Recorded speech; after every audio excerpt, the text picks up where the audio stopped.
ang tindi nga ng binitawan ni Trump kasi sinabi niya sa South Korea, pinoprotektahan namin kayo from the North Korea. Ilang soldiers ang nandyan sa amin.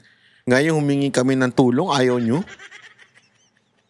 Kita nyo rin, mapanumbat din to si Trump Kaya nga sabi ko sa inyo, pagdating ng panahon na baka ganyanin tayo, hingin tayo ng tulong at gamitin yung mga EDCA sites para sa laban ng Amerika.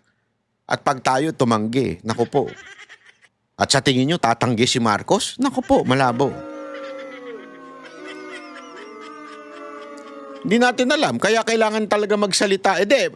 Alam mo, eto in fairness, ipakita naman natin yung video na kung saan nilabas kahapon, kagabi, nilabas ng PCOO.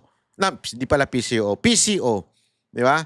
Nilabas nila na patunay daw na si Marcos ay buhay pa at maayos. Pero tingnan natin, kasi baka naman sabihin tayo dito, hindi tayo bias katulad ng mga media. Pakita natin ito.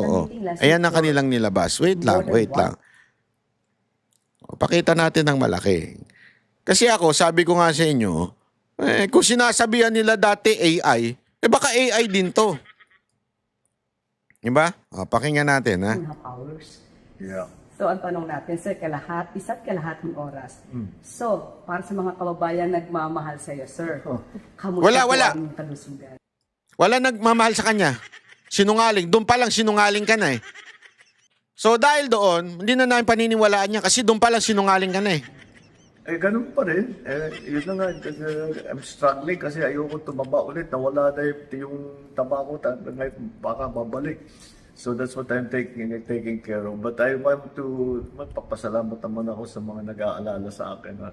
Huwag niyo pong masyadong siniseryoso. Alam mo naman ang social media, palabiro yan At wala po tayong problema.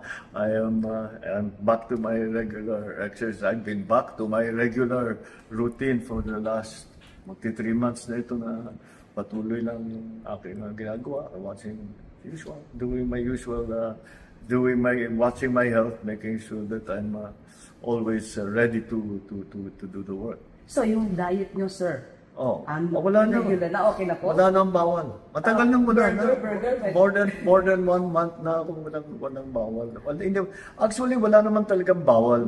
Yung bawal na gamot, sir. Ako, nagtatanong lang, Yung bawal na gamot, bawal pa rin pa o hindi na? Kasi wala daw bawal Malay mo, yung bawal na gamot, hindi na bawal din sa kanya.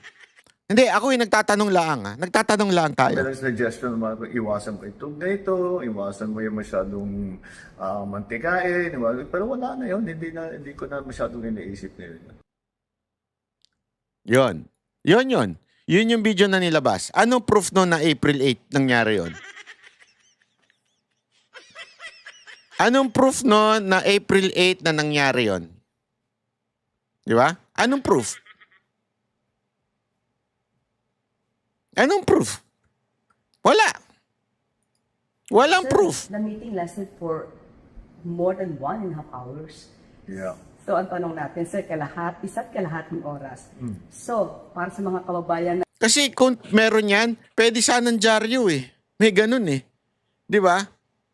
Bakit wala?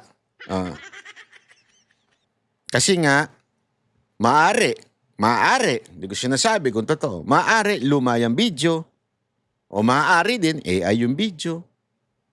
Kasi ganyan naman ang lagi niya sinasabi noon Pag merong ebidensya pinapakita, pati nga yung mga lumalabas na mali-maleta ngayon, na video na nilalabas ni attorney, di ba? Sinasabi ninyo AI. AI din yan Ipakita ninyo ngayon live. Kasi yung kay Attorney Baligo, hindi mo pwedeng ipakita ng live yun kasi nangyari na yun. Pero ito, ipakita ninyo to ng live. Diba? Ipakita ninyo ng live kasi pwede naman mag-live si Marcos. Bakit hindi nyo pinapakita? Ba't di nyo pinapakita? Anong problema? Malamang sa malamang, hindi niya kaya lumabas ng live. Bakit kaya? Yun ang tanong dyan kasi nga, malamang, maaari pala, hindi malamang, maaari, posible, na hindi na kaya ng Pangulo. Kami ang boses ng masa, hindi natatakot. Katotohanan lang, di kami nalulunod. Walang bahid ng sismis, lahat ay totoo. Kahit sino ka pa, pag mali ka babanatan ka. Walang pinipili kulay, wala kaming kinikilingan. Basta para sa bayan, kami lalaban.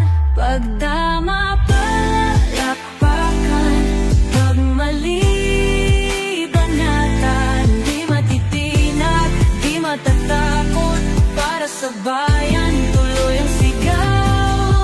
Sa harap ng kamera, walang halong takot.